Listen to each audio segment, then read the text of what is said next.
Si vous partez à l'étranger, faites preuve d'une grande prudence. Voici le message envoyé par le Conseil de la sécurité nationale à tout Israélien qui se rend à l'étranger. Selon les autorités du contre-terrorisme israélien, la principale menace reste l'Iran. En effet, le régime des Mollahs pourrait essayer de se venger du meurtre de plusieurs de ses hauts fonctionnaires. La déclaration du Conseil israélien de la sécurité énumère les pays voisins de l'Iran comme des endroits où les Iraniens pourraient tenter d'attaquer les Israéliens, comme la Géorgie, l'Azerbaïdjan, les Émirats arabes unis, Bahreïn, le Kurdistan irakien, la Turquie, la Jordanie et l'Égypte. En décembre dernier, le Conseil de la sécurité nationale avait déjà émis un avis aux voyageurs avertissant que l'Iran pourrait tenter de viser des cibles israéliennes, citant par exemple les récentes menaces contre Israël de la part de responsables iraniens suite à l'assassinat du scientifique Mohsen Fakhrizadeh le 27 novembre 2020.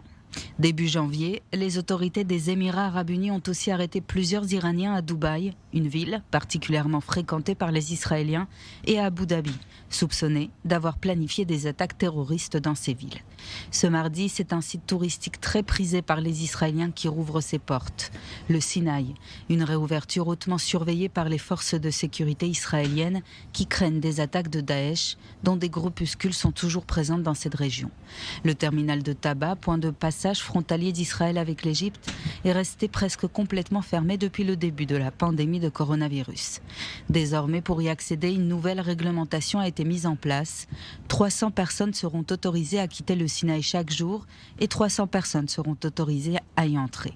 Les voyageurs devront payer à l'avance les frais de passage de la frontière pour une date spécifique et en présenter le reçu au terminal de la frontière. Il faudra présenter 2 tests Corona négatifs au début et à la fin du séjour, et cela même pour les personnes vaccinées.